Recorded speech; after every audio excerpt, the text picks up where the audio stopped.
Welcome to the Relationship Unconscious podcast series. I am Dr. James Tobin, a licensed psychologist and psychotherapist. My clinical practice is based in Newport Beach, California, and I work with individuals, couples, and families primarily on their relationship issues. I also conduct psychotherapy groups and interactive educational workshops on romantic relationship issues and parenting concerns.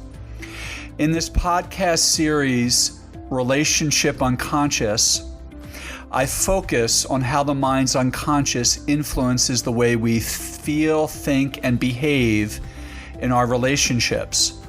Although we would probably like to think our conscious intentions and desires determine how our relationships play out, unfortunately, that's not really the case. Freud established the significance of the mind's unconscious in determining many aspects of our intrapsychic and interpersonal lives. And since the time of his contributions, our knowledge base has evolved considerably. Drawing from all I've learned from my patients in 17 years of clinical practice, it's my hope that this podcast series will capture just how the unconscious impacts our relationships, and perhaps even more importantly, will help listeners navigate the mind's tendencies, especially those tendencies that hinder the attainment of healthy, fulfilling relationships. If you'd like to learn more about my psychotherapy practice, group and workshop offerings, and other services I provide, please visit my website at www.jamestobinphd.com. That's www.jamestobinphd.com, or you can email me at jt@jamestobinphd.com. In this episode, I will address the distinction between attachment and erotic love. In my work with patients who struggle in their romantic relationships, a common theme that emerges involves a relationship tendency I like to characterize as attachment love, which is distinct from the more preferable position of what I will call erotic love. I will be differentiating these two styles of love in this podcast. By attachment love, here is what I mean. Attachment is a well-researched psychological paradigm that involves the bonding dynamics between the infant and primary caregiver. When an infant is born, the infant, based on thousands of years of human evolution, is conditioned to adapt to the primary caregiver, usually the mother. Entirely dependent on the caregiver, the infant's life literally hinges on the capacity to accommodate to the mother's preferences, rhythms, moods, etc., in order to get what the infant needs. This involves the infants paying very close attention to what the mother prefers of the infant. For example, does the mother mind the infant's crying? What level of activity on the part of the infant does the mother prefer? And so on. Once the infant locks on to what the mother wants, the infant will censor the parts of him or herself the mother does not tolerate, will unconsciously hide or conceal aspects of his or herself in order to appeal to the caregiver. This secures the infant's survival by harnessing the mother's endorsement. As the infant grows, the developing child continues to be socialized this way in other contexts, including at school, with teachers and peers, and so on. These are all sources on which the child relies and depends, and to which the child accommodates in order to get his or her needs met. So in summary, attachment is a type of interpersonal unconscious automatic pilot we humans are conditioned to enact in the world. In order to survive and get what we need from others who are important to us, we are programmed to learn what is wanted of us, what about ourselves is preferred and desired, and to enact these preferred characteristics in our relationships. The other elements of our identity, what constitutes the full range of our authentic feelings and proclivities, are edited and concealed to a greater or lesser degree. Now that's the story of attachment. And in reality, the attachment instinct should be limited to relationships of early life, mainly to the parent-child relationship in the first year or two of life.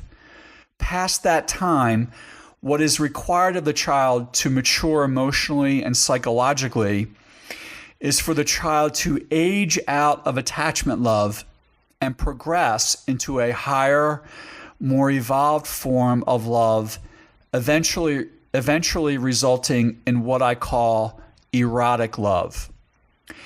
In erotic love, one's unconscious orientation toward a significant other is not motivated by appeasement, by merely doing what the other prefers and expects. Instead, it is motivated by the expression of one's authentic self, in which one's personal value system, emotions, beliefs, and preferences are not censored, but rather demonstrated to and recognized by one's partner. And the quality of this more mature relationship type is linked to the degree to which both partners are truly more themselves, not less of themselves, in relation to each other. That is, being in the relationship helps each partner be more fully authentic, more oneself, and in fact helps each partner really discover and locate who one is. This is a very different setup than the dynamics of attachment relationships, in which one's identity is largely concealed and hidden from the other. A simple way to think about all I've said so far is that attachment love is characterized primarily by compliance, whereas erotic love is characterized by freedom. For many people who've been unable to secure or maintain the romantic relationship they've really wanted, often a main problem or issue involved in their dilemmas, unconscious interpersonal style oriented more toward attachment love than to erotic love.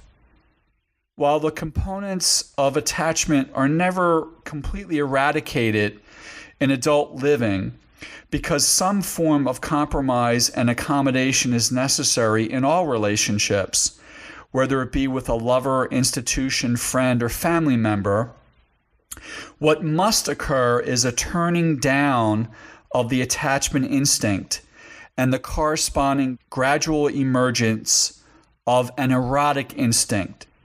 Erotic, in my nomenclature, not having to do with anything sexual per se, but referring instead to the complete expression of self and identity in a relationship that is independent of the motive to secure the other's approval or love. When an erotic level of interpersonal experience is not achieved, an individual may continue with his or her attachment programming.